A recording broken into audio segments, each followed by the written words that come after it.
Je veux prendre ta douleur.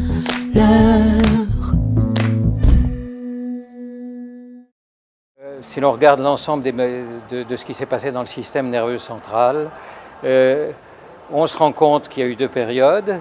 Une période avant, il y a 30 ans, et une période après, il y a 30 ans.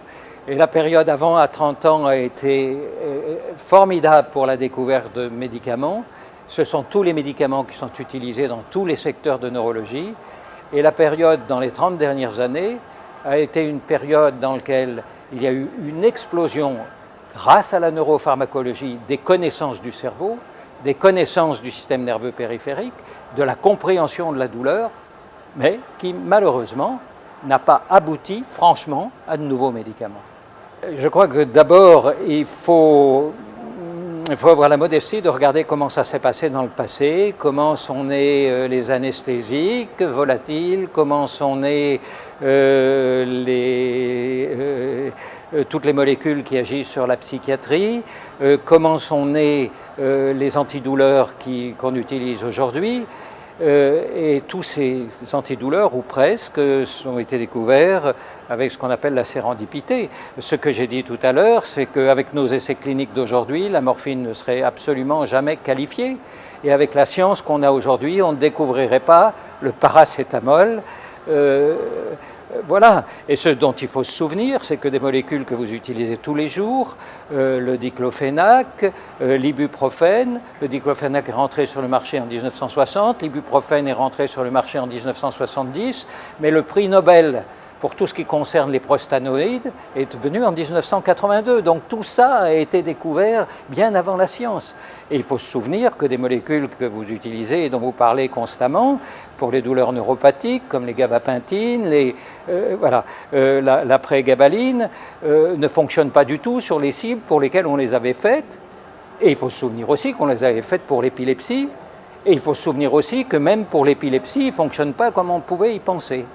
Donc, voilà, je pense qu'aujourd'hui, on est dans un système extrêmement contraint de développement de médicaments, dans lequel, avant de lancer un médicament, il faut avoir un principe scientifique pour le lancer, et puis ensuite, on rentre dans des essais cliniques, et dans ces essais cliniques, faits par des gens de grand talent, que ce soit pour la douleur ou que ce soit pour ailleurs, on cherche le patient statistiquement moyen.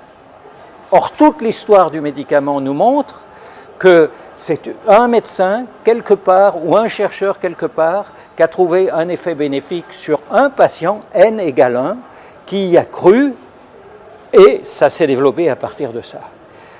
Je suis fasciné par le fait qu'il y a une différence. Donc, est-ce que les essais cliniques aujourd'hui vont permettre de découvrir des médicaments ? Eh bien, probablement non.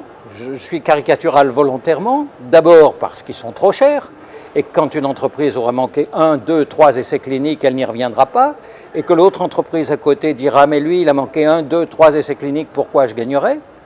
Et puisque d'autre part, parce que dans des maladies extrêmement complexes comme le système nerveux, elle ne sait pas voir les cas particuliers.